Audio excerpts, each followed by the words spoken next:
Hi friends, இன்றைக்கி நம்ம கிச்சனில் என்ன பண்ண போகிறோம் அப்படின்னா பச்சை மிரப்பக்காயை புதுசு தான் வைக்க போகிறோம். வாங்க என்னோடய ஸ்டைலில் அது எப்படி பண்ணலான்னு பார்க்கலாம். அதுக்கு முன்னாடி நம்ம சேனலை சப்ஸ்கிரைப் பண்ணாதவங்க சப்ஸ்கிரைப் பண்ணிடுங்க. வாங்க இப்போ வீடியோக்குள்ளே போகலாம். இப்போது ஸ்டவ்வில் வந்து ஒரு கடாய் வச்சுருக்கோம். கடாய் சூடாயிருச்சு. நல்லெண்ணெய் சேர்த்துக்கிறேன். ஓகே, இப்போ எண்ணெய் சுட்டுச்சு. ஒரு டேபிள் ஸ்பூன் வந்து வெந்தயம் சேர்த்துக்கிறேன்.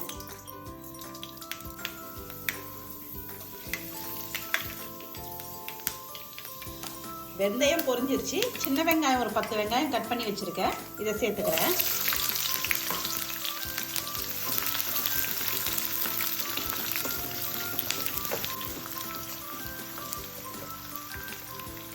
வெங்காயம் சேர்த்து ஒரு 5 நிமிஷம் வதங்க விட்டு அதுக்கப்புறம் 15 பச்சை மிளகாவை கீரி சேர்த்துருக்கேன்.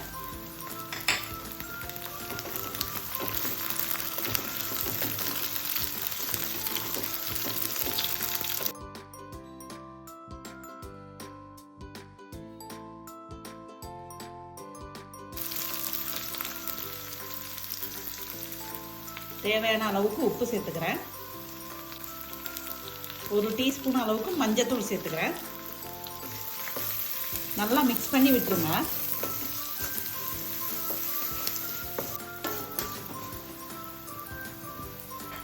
இந்த பச்சை மிரப்பக்காயை புளிசுக்கு வந்து தேங்காய் துவையல், பருப்பு துவையல்லாம் அரைச்சி வச்சு சாப்பிட்டிங்கன்னா ரொம்ப நல்லாயிருக்கும்.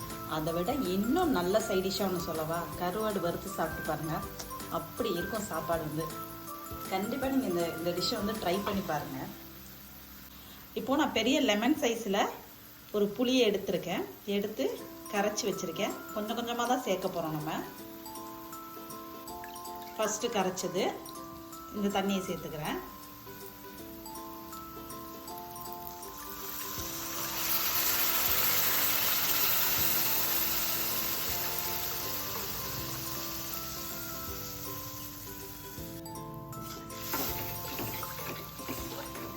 ஊற்றினோடனே நல்ல வாசனை வந்துடுச்சு.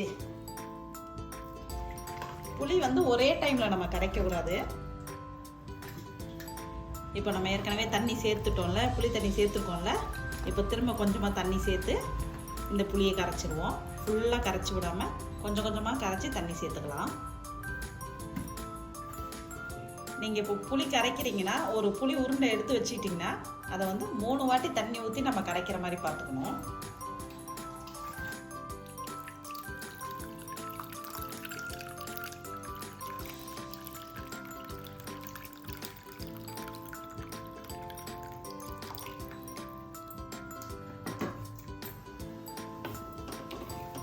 இப்போ நம்ம தண்ணி சேர்த்துருக்கோம்ல, புளி தண்ணி சேர்த்ததுக்கப்புறம் இந்த இடத்துல புளியை வந்து செக் பண்ணிக்கோங்க. நீங்கள் ரொம்ப புளிப்பாக இருக்கா இல்லை புளி கம்மியாக இருக்கான்னு பார்த்துக்கோங்க. பார்த்துட்டு புளி கம்மியாக இருந்தால் இன்னும் கொஞ்சம் சேர்த்துக்கலாம். அதான் நான் சொன்னேன்ல, 3 டைம் தண்ணி சேர்த்து கரைச்சிக்கோங்க அப்படின்னு. ஓகே, இது வந்து 3rd டைம் சேர்க்குறேன். எல்லாத்தையும் சேர்த்து நல்லா கொதிக்க வச்சுருவோம். கொதிச்சதுக்கப்புறம் கொஞ்சம் திக்கானா போதும். ரொம்ப இப்போ தண்ணியாக இருக்குதுல்ல, ரொம்ப தண்ணியாக இருக்குதுல்ல, இது கொஞ்சம் கெட்டியாகட்டும். கெட்டியானோடனே நம்ம ஸ்டவ் ஆஃப் பண்ணிடலாம். இப்போ கொதிக்கட்டும். இப்போ கொதிக்க ஆரம்பிச்சிட்ருக்கு. நல்லா கொதிக்கட்டும்.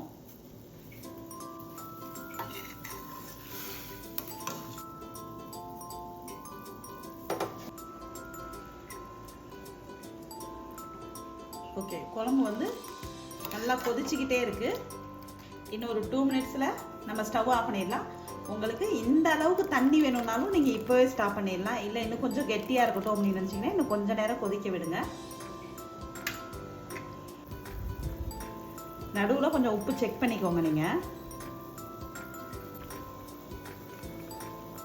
இப்போ எனக்கு வந்து இந்த திக்னஸ் போதும். நான் ஸ்டவ் ஆஃப் பண்ணிடுறேன். நீங்கள் இன்னும் கொஞ்சம் நேரம் வச்சுருந்தீங்கன்னா கொஞ்சம் நல்லா கெட்டியாக வந்துடும். அப்போ கூட ஆஃப் பண்ணிக்கலாம். எனக்கு இந்த திக்னஸ் போதும். இதுதான் எனக்கு பிடிக்கும். இப்போ நான் ஸ்டவ் ஆஃப் பண்ணிடுறேன். ஈஸியாக ஒரு 5 நிமிஷத்தில் பச்சை மிரப்பக்காயை புளிசு வந்து ரெடி ஆயிடுச்சு.